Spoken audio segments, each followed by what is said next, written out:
In this chapter, we are going to talk about cryptography fundamentals. So first of all, what is cryptography and why do we use it? So cryptography is the practice and the study of techniques for secure communication in the presence of a third party. So the basic concept is that there are cases when we want to make sure that a given message is read by the sender and the receiver exclusively. There are several cases where cryptography can prove to be very important. For example, during the Second World War, the Allies wanted to make sure that the messages cannot be read by the Germans and vice versa. So the Germans wanted to make sure that the messages cannot be read by the Allies. So in these cases, both the Allies and the Germans used cryptography in order to make sure that a given message is read by the sender and the receiver exclusively. Of course, it is important when transferring funds electronically. It is quite intuitive that in these cases, usernames and passwords must be encrypted because we would like to make sure that the passwords are not going to be seen by any third parties. Cryptocurrency and blockchain are quite new technologies, but these rely heavily on cryptography as well. Or for example, storing users' information in a database, such as credit card passwords. Again, we have to encrypt these information in order to make sure that these information are not going to be public for anyone. Okay, let's talk about the most important keywords as far as cryptography is concerned. We have plain text, ciphertext, encryption, decryption, and the key.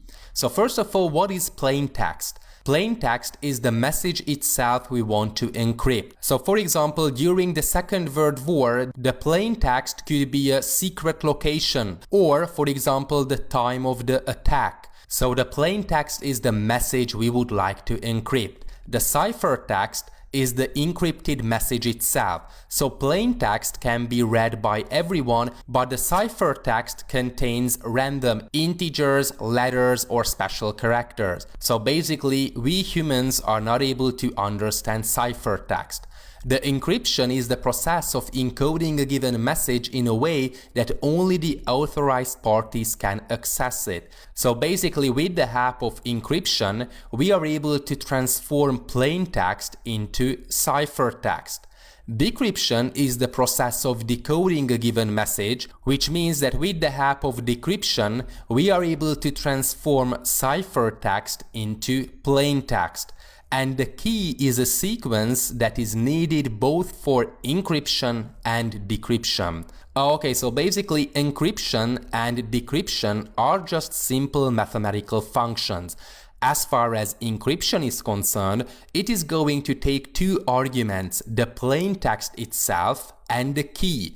As you can see, the plain text combined with the key is going to yield the ciphertext. So this is why it is called a function, because in mathematics, a function is going to take the arguments and going to do something with the arguments in order to return with the result. In this case, the plain text is going to be transformed into the ciphertext with the help of the key. We are going to talk a lot more about the concrete encryption algorithms such as the Caesar cipher, Vigenère cipher, and so on, so it's going to be clear what is the encryption function. As far as the decryption function is concerned, it is the inverse of the encryption function. So basically, we have to do very similar operations as we did with the encryption function.